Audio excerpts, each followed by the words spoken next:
Muy buenas tardes, señoras y señores, bienvenidos al atardecer de este martes, día 7 de mayo de 2024, que ya les puedo decir que no será recordado con agrado por el fiscal general del Estado, que se ha convertido a última hora de la mañana en el gran protagonista del día.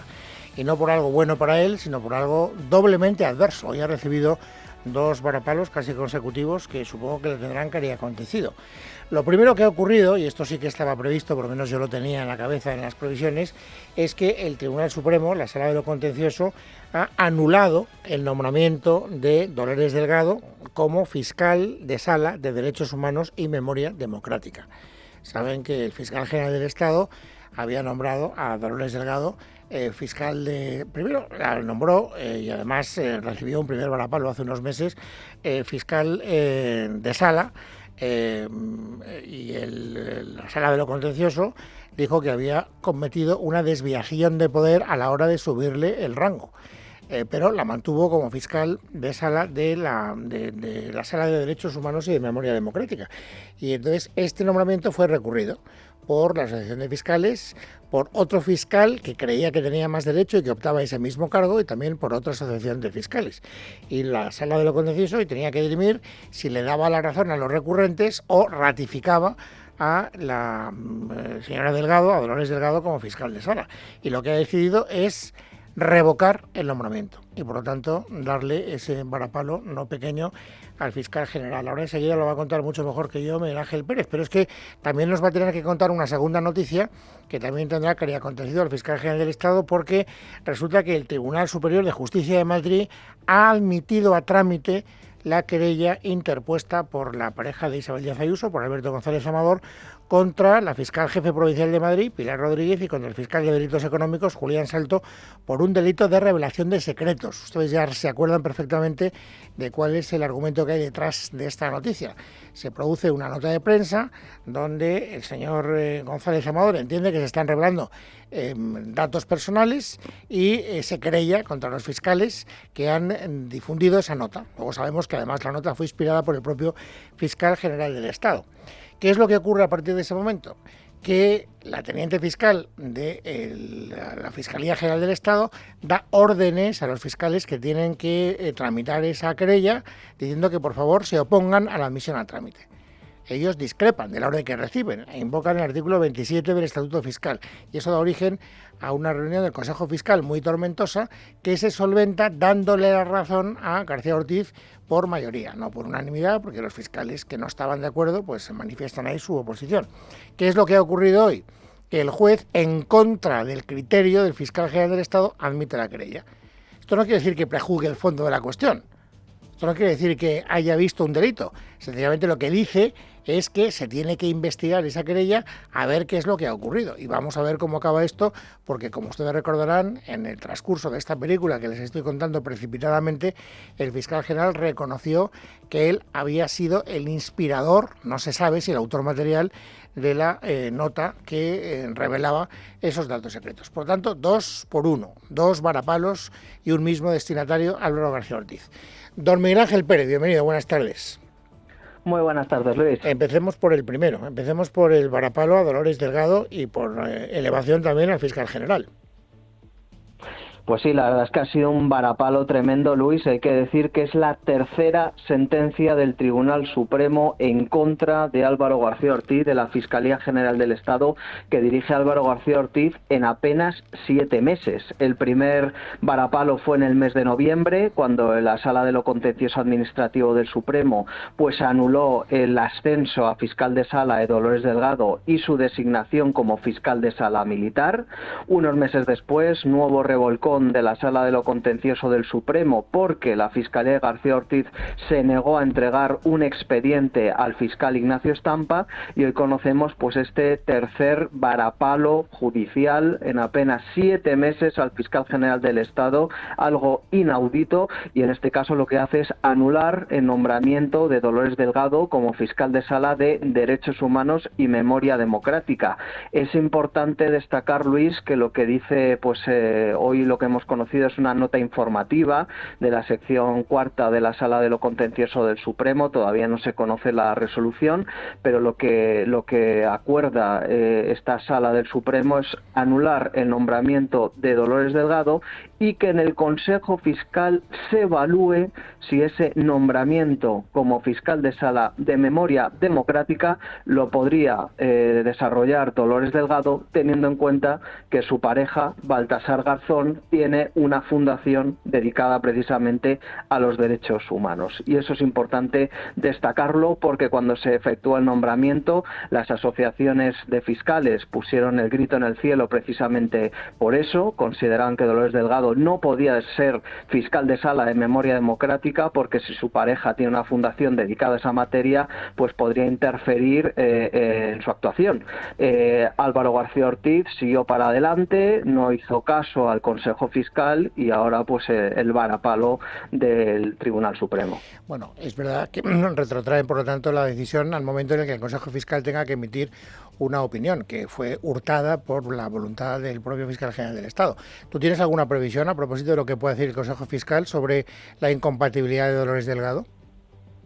Bueno, obviamente, Luis, ahora mismo la parte crítica o opositora al fiscal general del Estado es mayoría en el Consejo Fiscal, es decir, hay más vocales de la AF y uno de la PIF que de la UPF y de pues el bloque, ¿no?, de Álvaro García Ortiz, pero obviamente al final el problema es que desde que Álvaro García Ortiz ha llegado a la Fiscalía General del Estado, digamos que tiene al Consejo Fiscal de adorno y al final pues hace y deshace según su voluntad.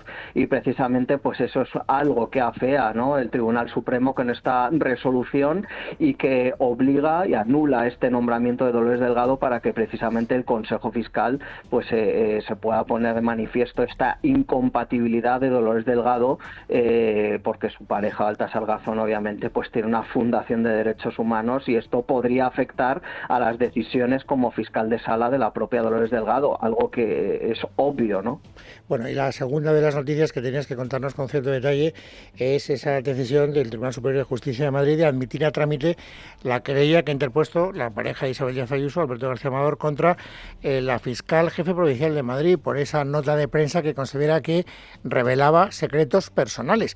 Aquí hay que recordar, y tú lo harás mucho mejor que yo, Miguel Ángel, que fue la número 2 de la Fiscalía General del Estado, María Ángeles Sánchez Conde, la quien, por orden del fiscal general, instruyó, digamos, a los fiscales que tenían que informar la querella para que se opusieran a la admisión a trámite. Por lo tanto, aquí hay un revolcón al número 1 y al número 2 de la carrera fiscal.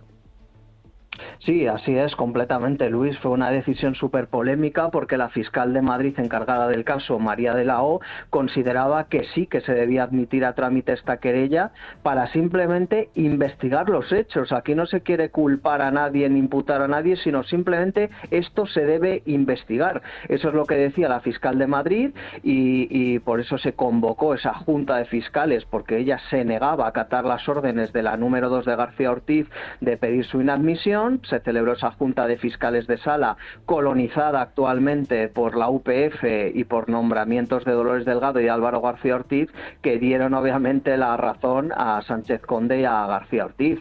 Se sustituyó a esa fiscal madrileña, se informó en contra de la admisión a trámite y bueno, al final hoy hemos conocido una resolución del Tribunal Superior de Justicia de Madrid que ya se venía rumiando desde hace por lo menos un par de semanas, que consideraba que obviamente hay que investigar, es decir, aquí existen presuntos indicios delictivos. Aquí en un comunicado de la Fiscalía Provincial de Madrid se han revelado datos de una información penal reservada y la Fiscalía no se puede escudar en que en algunos datos desvelados en esa nota de prensa ya se conocían o ya se habían publicado por parte de los medios de comunicación, porque independientemente de lo que hagan los medios de comunicación, la Fiscalía siempre tiene que velar por esa reserva sobre un procedimiento penal y judicial, porque afectaba de lleno obviamente a la presunción de inocencia y al derecho de defensa del novio de la presidenta madrileña Isabel Díaz Ayuso, ¿no?, de Alberto González Amador. Hoy hemos conocido pues esa resolución del TSJ de Madrid, admite a trámite la querella, deja claro en esa resolución que aquí esto no es una imputación anticipada de nadie, pero obviamente estos hechos que primero se deben investigar en el TSJ de Madrid, porque esta querella va dirigida a la fiscal jefe provincial de Madrid, Pilar Rodríguez, y al fiscal del caso, Julián Salto.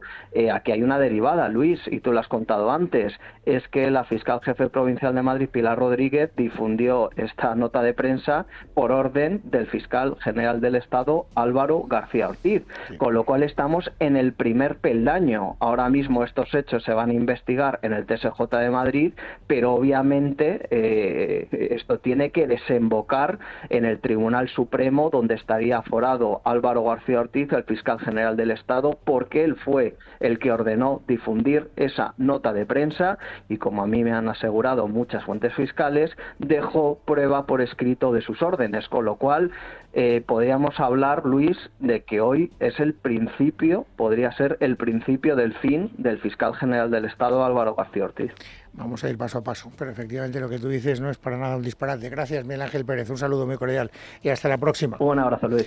Bueno, no me puedo entretener mucho más porque si no, no les contaría otras cosas que han ocurrido en el panorama informativo, pero quédense con esta advertencia que hacía Miguel Ángel Pérez, porque es verdad que este proceso que hoy se inicia puede acabar, cuando se vayan cumpliendo procesalmente todos los trámites, en un varapalo, en una inhabilitación incluso del fiscal general del Estado, lo cual, por otra parte, también nos sirve como consideración general. Se habla mucho del Estado de Derecho y se habla mucho del lawfare. Bueno, cuando uno tiene un Estado de Derecho fuerte, las normas se tienen que cumplir.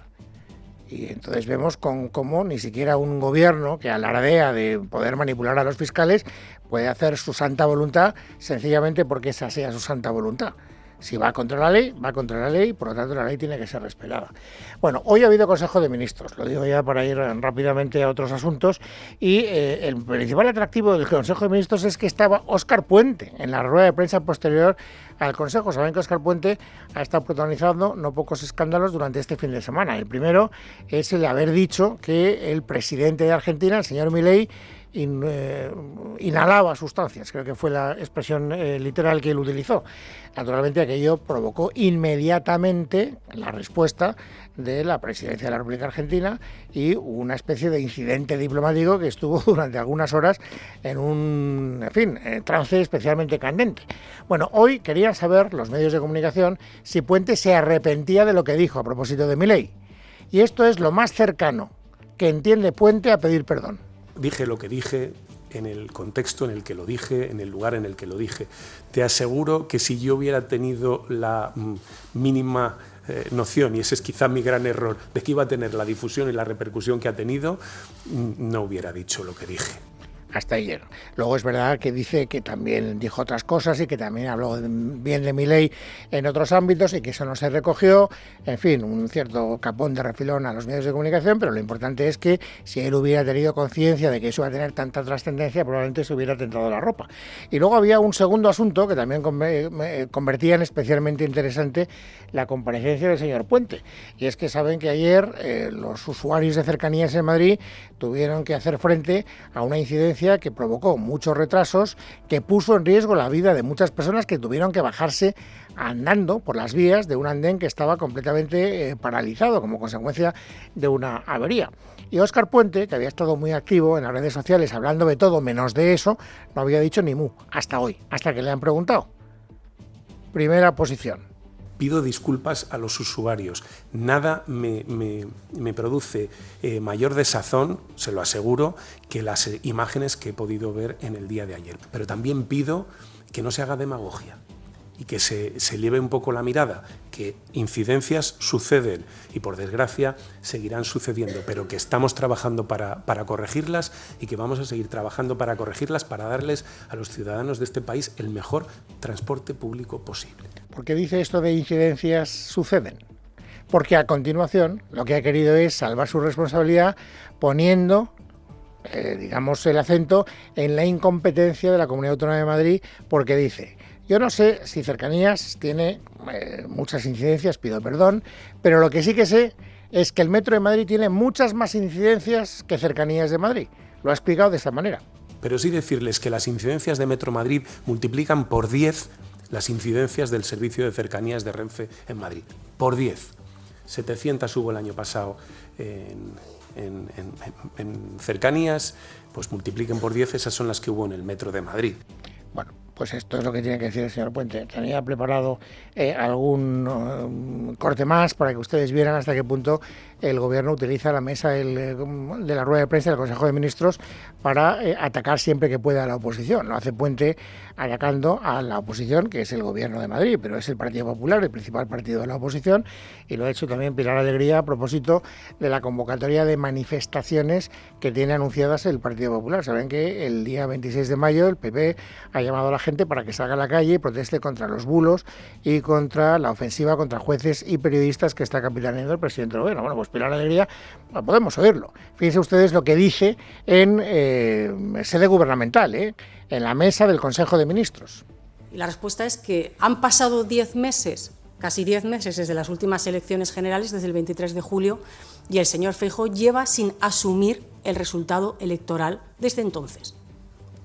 Y lo que lleva, por tanto, es a traducir y a trasladar esa frustración a la calle, intentando generar un clima y, desde luego, un ánimo absolutamente artificial, con bulos y con argumentos falaces.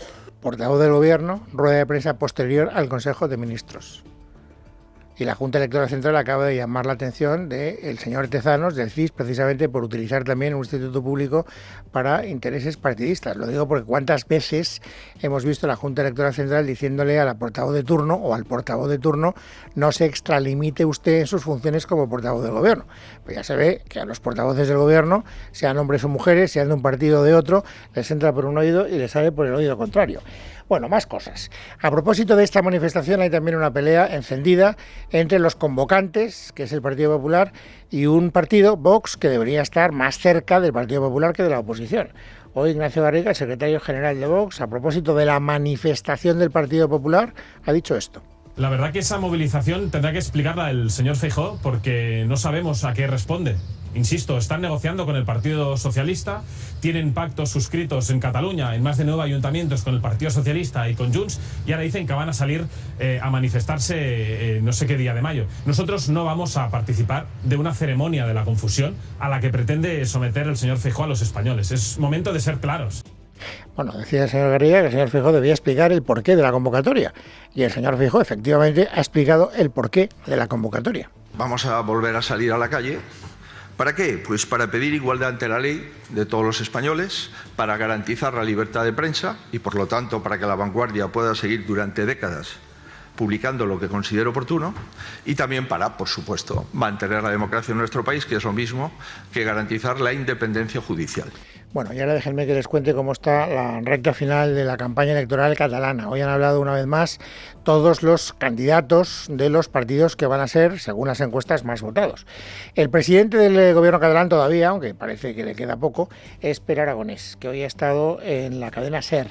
Y allí ha dejado claro que su idea de un tripartito, es decir, de un pacto con Illa, con el PSC y con Comú Podem, no es su primera prioridad. De hecho, fíjense, ha hablado del PSC en términos bastante reprobables. Yo creo que hoy está muy lejos el Partido Socialista de Cataluña de aquel Partido Socialista, por ejemplo, del presidente Maragall, que era un Partido Socialista catalanista que defendía la lengua y el autogobierno de Cataluña. Hoy el Partido Socialista de Cataluña es el Partido Socialista menos catalanista de su historia, pero es que además es el Partido Socialista que está más a la derecha de su historia. Por lo tanto, no parece que Aragonès quiera, considerar, por lo menos en este momento preelectoral, el pacto con el Partido Socialista de Cataluña.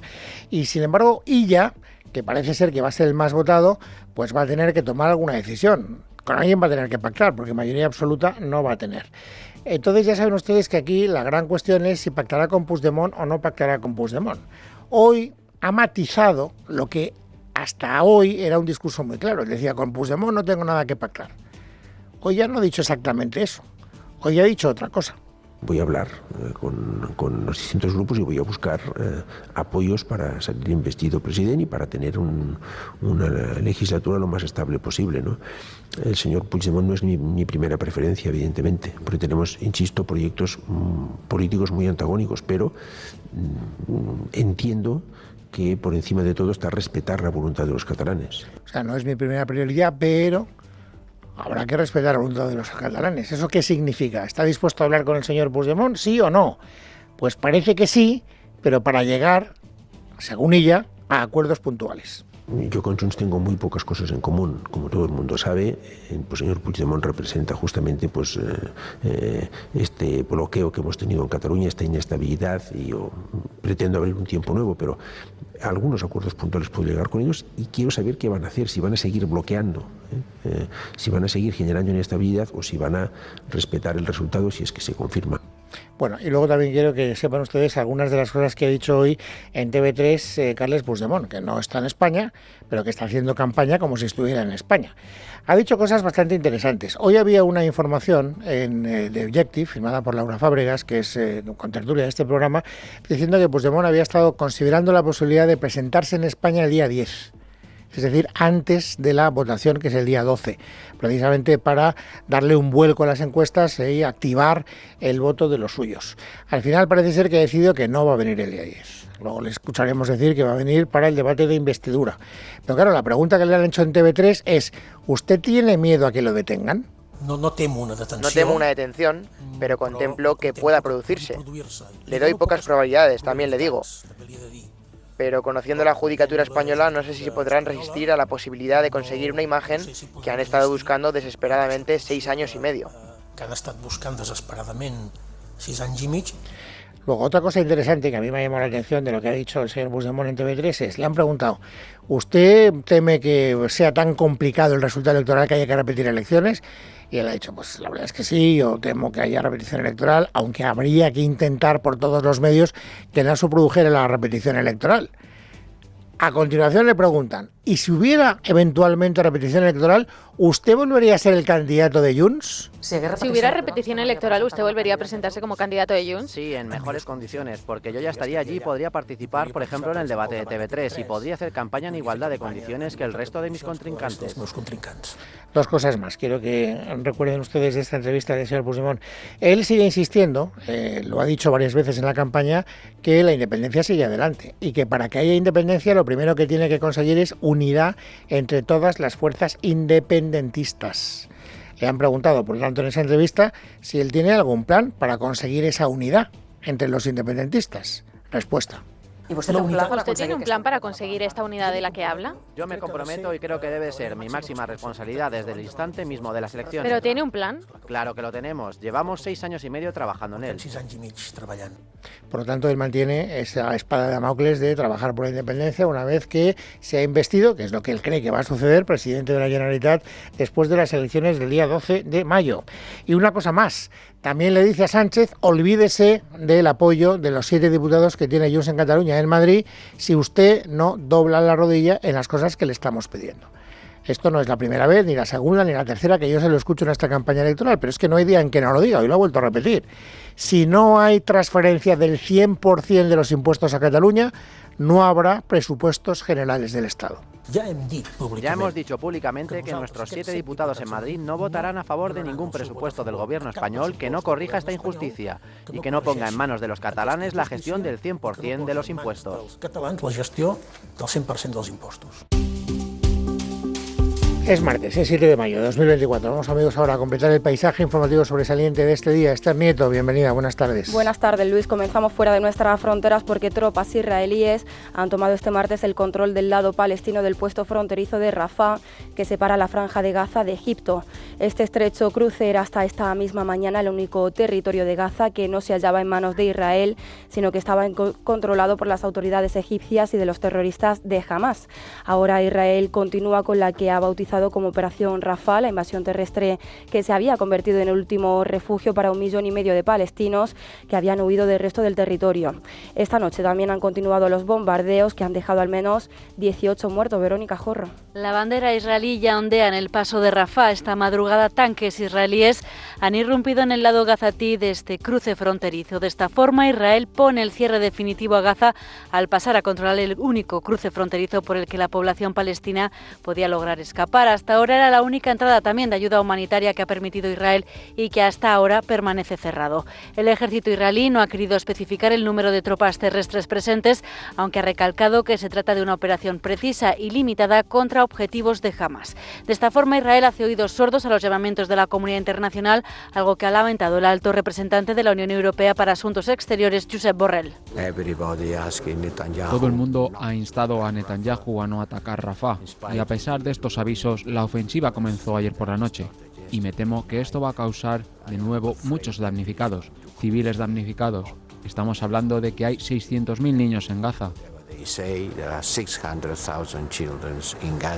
Todo ello mientras continúan los esfuerzos para lograr un alto el fuego. Los negociadores egipcios que median junto con Qatar y Estados Unidos entre Israel y Hamas han advertido a sus homólogos israelíes de las consecuencias de atacar el paso de Rafah. Precisamente ayer, los terroristas de Hamas aceptaron la propuesta de Egipto y Qatar para una tregua en 3 fases, entre las que se incluye un alto el fuego y un canje de rehenes israelíes por prisioneros palestinos. Israel está estudiando ahora el documento de tregua. El gobierno de Netanyahu ha enviado una delegación para tratar de llegar a un acuerdo. De vuelta a nuestro país, hoy hemos conocido que la presidenta del Congreso de los Diputados, Francina Armengol, comparecerá el próximo lunes día 13 en la comisión por el caso Koldo de la Cámara Baja para aclarar los contratos de mascarillas que firmó el gobierno balear cuando ella ostentaba la presidencia de esta comunidad autónoma. Sin embargo, el PSOE está intentando que su declaración pase lo más desapercibida posible. Leticia Barquín. El PSOE trata de que las explicaciones de la presidenta del Congreso de los Diputados, Francina Armengol, para aclarar los contratos de mascarillas que firmó el gobierno balear cuando ella era presidenta, pasen totalmente inadvertidas. La presidenta de la Cámara Baja no comparecerá hasta las 6 de la tarde en plena resaca electoral tras los comicios catalanes y siendo un hecho insólito en los 45 años de democracia. La estrategia que los socialistas pusieron en marcha con la comparecencia del exministro de Sanidad y candidato del PSC, Salvador Illa, citándole antes en el Congreso con un ambiente menos hostil, se repite. Junto a Armengol, ese mismo día también desfilarán por los pasillos de la Cámara Baja el ex número 2 del gobierno balear, Yago Negueruela, y el que fuera director general de salud del gobierno balear, Manuel Palomino.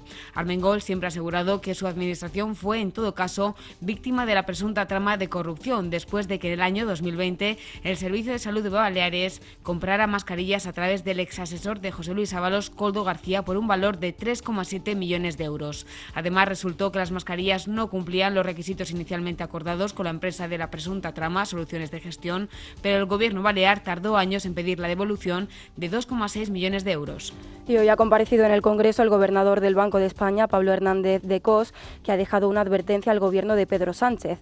Insiste de Cos que la fragmentación política puede perjudicar al crecimiento de la economía en España y que aunque las previsiones para este 2024 son buenas, hay errores que deberíamos subsanar en materia de vivienda, de pensiones y de reducción de deuda. Leticia Vaquero. Ha sido en la presentación del informe anual del Banco de España dentro de la Comisión de Economía del Congreso, donde Hernández de Cos ha explicado las reformas prioritarias que hay que abordar de forma urgente en la economía española. Tenemos un problema con la productividad, con la tasa de paro estructural, pero también con el acceso a la vivienda y con la sostenibilidad de las cuentas públicas. De hecho, nuestra preocupación es que incluso algunas de las medidas que pretenden resolver en el corto plazo este problema, como son por ejemplo los controles sobre los precios del alquiler, podrían acabar incluso generando efectos indeseados significativos en forma de una menor oferta en el medio plazo. Esa persistencia de un déficit público estructural y una deuda pública elevada.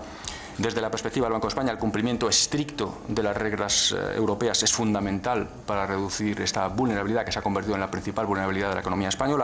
Por no hablar de uno de los grandes retos a los que nos enfrentamos, el envejecimiento poblacional, que incrementará de manera sustancial, ha recalcado, el gasto en pensiones y recuerda. Los flujos migratorios no podrán evitar ese proceso de envejecimiento poblacional, ni tampoco resolver por completo los desajustes que podrían surgir en el mercado de trabajo. Y aunque reconoce su sorpresa por el buen comportamiento de la economía en el primer trimestre del año, según el INE crecimos un 0,7% del PIB, lo que le llevará a revisar al alza en junio sus previsiones, al Banco de España pide que las reformas que se hagan sea con vocación de permanencia y apoyarán grandes consensos ante el preocupante dato de que el 58% de las empresas se consideran afectadas por la incertidumbre en torno a la política económica. Y Cataluña sale de la emergencia por sequía. A 5 días de las elecciones autonómicas del 12M, la Generalitat suavizará el próximo lunes las restricciones para 6 millones de catalanes que residen en los municipios del área metropolitana de Barcelona y Gerona, que dependen del sistema Ter Llobregat y que desde hace 4 meses sufrían recortes en el consumo de agua doméstico. Estas localidades abandonan el estado de emergencia y regresarán a la fase de excepcionalidad, por lo que la dotación diaria de agua por habitante vuelve a los 230 litros en lugar de los 200 litros como se encontraba hasta ahora. Así lo ha anunciado esta mañana David Mascor, el consejero de Acción Climática. El Gobierno sigue las indicaciones del Plan Especial de Sequía y hemos llegado a 154 hectómetros cúbicos en las cuencas internas, que a final de semana prevemos que serán 160 y por lo tanto se dan las circunstancias para pasar del estado de emergencia al estado de excepcionalidad. La previsión es que con la reducción del consumo que está produciéndose en estas cuencas, el ahorro de agua que están llevando a cabo ciudadanos, ciudadanas, empresas, actividades económicas, el esfuerzo que estamos haciendo como sociedad y las reservas que tenemos, nos hace predecir que hasta finales de año, principios de 25, si no lloviera más hasta ese momento, no tendríamos que estar otra vez en estado de emergencia. En Madrid, 2 trabajadores han fallecido hoy tras quedar sepultados al caer el forjado de un edificio que estaba siendo rehabilitado. Además, una persona ha sido rescatada y trasladada a un hospital con fractura de pierna y múltiples contusiones. Los bomberos ahora trabajan para acceder a recuperar los cuerpos, pero el edificio está bastante inestable. Tiene todos los detalles Sara Becerro. La última hora pasa por el acceso de los bomberos. Los operarios están trabajando para poder rescatar esos 2 cuerpos de las 2 personas que han quedado sepultadas y que ya dan por fallecidos, ya que les ha caído una losa de 8 toneladas encima. El edificio está inestable, podía caer más parte de ese forjado, pero los bomberos ya han accedido a la estructura, sin embargo, todavía no han logrado acceder a la 4ª planta donde se encuentran esos 2 operarios. También se ha informado de una persona que ha sido trasladada al hospital con fractura de pierna y múltiples contusiones. Hasta el lugar se ha acercado rápidamente el alcalde José Luis Martínez Almeida, quien ya daba por muertos esos 2 operarios. Y por tanto, desgraciadamente, todo apunta a que hay 2 personas fallecidas como consecuencia del hundimiento de este forjado. Insisto, es una losa de 8 toneladas y por otra parte los bomberos nos indican que el edificio está en situación de inestabilidad, por tanto que es muy complicado que puedan entrar, que la obra de consolidación en su caso va para largo, es decir, que tenemos que tener tranquilidad porque en estos momentos hay alguna losa y varias vigas que también amenazan con derrumbe. No hay nadie, eso sí, dentro del edificio. Concretamente, este suceso se ha producido sobre las 11:15 de la mañana en este edificio que estaba siendo rehabilitado en la calle Llodio en Madrid, según de operativo, donde hay mucha presencia policial, SAMUR y alrededor de 40 bomberos. Y terminamos contándoles que España encadena un nuevo récord histórico y mundial de banderas azules este verano en las costas españolas, que ondearán en 638 playas, un distintivo que coloca a nuestro país como líder mundial. Gabriel Moreira. Sí, 18 banderas azules más se han sumado respecto al año pasado, un distintivo que reconoce las mejores playas por el buen estado del agua, el alto nivel de los servicios playeros y la seguridad de los bañistas. En total son ya 638 playas con bandera azul, 102 para puertos deportivos y 7 para embarcaciones turísticas, unas cifras a las que se ha sumado este año la Comunidad Foral de Navarra, lo que supone que tan solo 4 comunidades autónomas en España queden exentas de banderas azules. José Palacios Aguilar, presidente de la Asociación de Educación Ambiental y del Consumidor. La Comunidad Foral de Navarra, con Bahía del Erate en el municipio de Gasalaz, se suma a la bandera azul y ahora ya solo nos quedan 4 comunidades autónomas en España sin bandera azul. Tras estos datos, España se coloca como el país con mayor número de distintivos en playas y el tercero en puertos deportivos, por detrás de Países Bajos y Francia. En casa de Herrero, Es Radio.